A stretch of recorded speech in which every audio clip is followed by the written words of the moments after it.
Welcome, fellow KISS fans. Welcome to It's All For You Demon, celebrating the fun. What, you cut yourself shaving? Yeah. Old razor? Old face. Of being a KISS fan, and tonight the fun we are celebrating is, of course, KISS collecting. But we're introducing a new way to discuss this, and that is bid. If you bid on that prize, the dog does not go with it. Or bye-bye. Bye-bye, baby. Bye-bye, old poo. And how we are going to do this is we are going to discuss said merchandise, and I'm going to list out the pros, bid, and the cons, bye-bye, of said piece of merchandise. And tonight we are going to discuss the 1979 Platinum Presents The Best of KISS. Now, of course, you know I already have the piece of merchandise, thus I bid on it. But am I happy with that purchase? Bid. Or do I regret that purchase? Bye-bye. So let's have some fun and figure out bid or bye-bye. So tonight the Platinum presents The Best of KISS from 1979, the official KISS magazine. This magazine was published by agreement with Boutwell and Aucoin. And oddly enough, for a 1979 magazine, there's really no Dynasty pictures in this magazine at all. So it makes me think the production of this magazine was actually the tail end of 1978, and that solo album period fully released in 1979. So first on to the bid. I think you should seek out this magazine. First off is the cover. This magazine is meant to be displayed. This magazine looks perfect in a magazine rack. And it is so nice to have a magazine cover post 1978 that is not the solo album covers. You know, after 1978, that solo album artwork was used so much. It is refreshing to have a cover like this where each member is kind of separated, but it is not a solo album cover photo. That is a refreshing breath of air and kind of makes this cover pop in a whole new way. And next up in the bid would be the color photos in this magazine.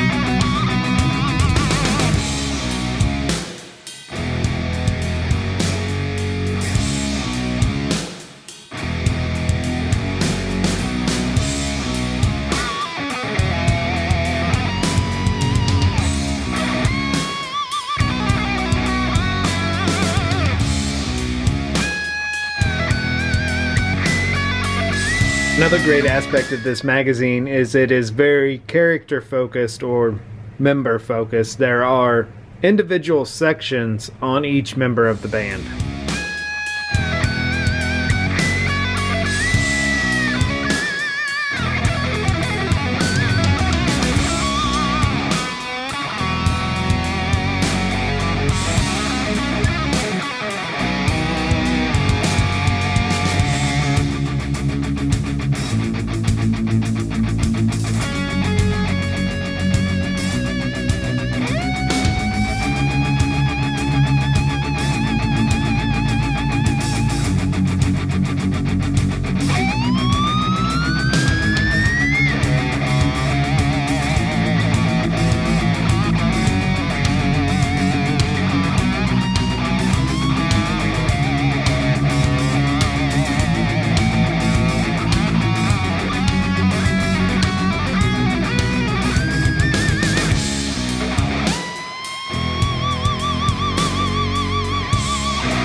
And lastly would be the Empire States Building centerfold poster. Not only do you get this cool ass Best of KISS centerfold with that 77 photo, you get an actually big Empire States Building centerfold pull-out poster And you know, as well as I know, how cool that poster is. And to get that in a magazine, that's a plus. And now for the ByeBye, the cons of purchasing this magazine. And honestly, really, the only one I would have is there is a lot of black and white photos in this magazine. Compared to something like, let's say, the Phantom of the Park magazine, which is a lot of color. This magazine just has a lot of black and white mixed in with the color. And I think for as much prestige as this magazine receives, I think I really imagined like a Phantom of the Park magazine quality book, and it's a lot of black and white, which there's nothing wrong with that. If it was all in color, the newsstand price of this magazine would have been outrageous. And it only came in at $2.50 in 1979, which is about $10.39 today, which is the exact same price the Phantom of the Park magazine was in 1978, which by far is a better magazine in my opinion. Still has a lot of black and white in it, but it's more exciting, it seems. Maybe it's just because it's Phantom of the Park, but if I was going to only pick one out of these two magazines, I would definitely go with Phantom of the Park. And then my only other qualm of this magazine, and this is silly, is this picture of Peter from Magic Mountain. This is, of course, Magic Mountain, Peter behind the drum kit.